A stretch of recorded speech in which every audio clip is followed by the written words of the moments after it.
Hey small group leaders, this is the training video for September 13th, and this week our virtue, or I guess this month, is wisdom, finding out what you should do and doing it.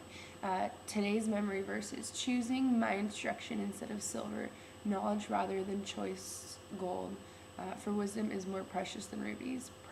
Proverbs 8:10 through 11, and our bottom line is wisdom is worth searching for. And our Bible story this week is a wise woman, the Queen of Sheba visits Solomon, 1 Kings 10:1 through 13.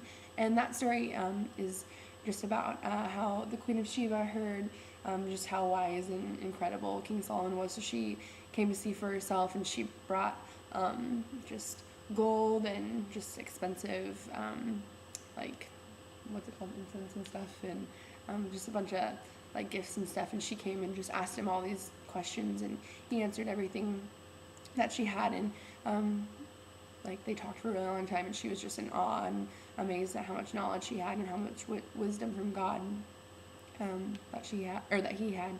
And so she gave him all these gifts, and he was rich. Okay.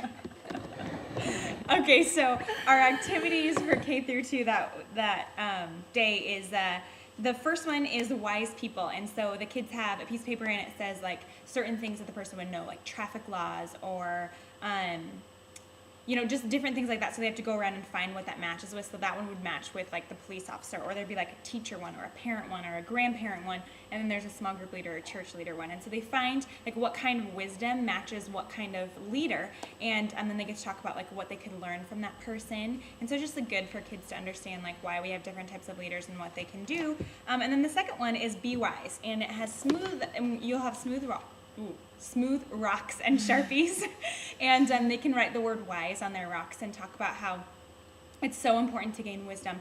And really, God is our rock, and things around us can go haywire and things can go crazy, but when we have God, we have that stability. We have that thing that we can come back to, and we have the Bible, God's word, which gives us wisdom, which is a solid rock for us. So that would be a cool activity for them. And for the 3 through 6, they have find the wise leader, and you've probably played a game like this when you're growing up. And so all the kids have motions and they do them together, and it says like what you can do. So for a teacher, you're like shake your fingers. This is like the teacher motion. And then they have a coach motion, which is like blowing a whistle. Like they'll have motions and you'll go through them, and so everyone knows them. And you'll send one kid out of the room, and we'll decide who is the wise leader. And so one of the kids pick them to lead.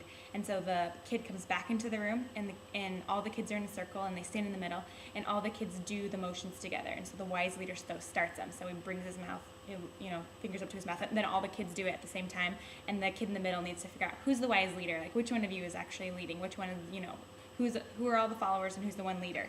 And so that'll be fun, just a fun way to talk about wisdom and following, how following leaders is important.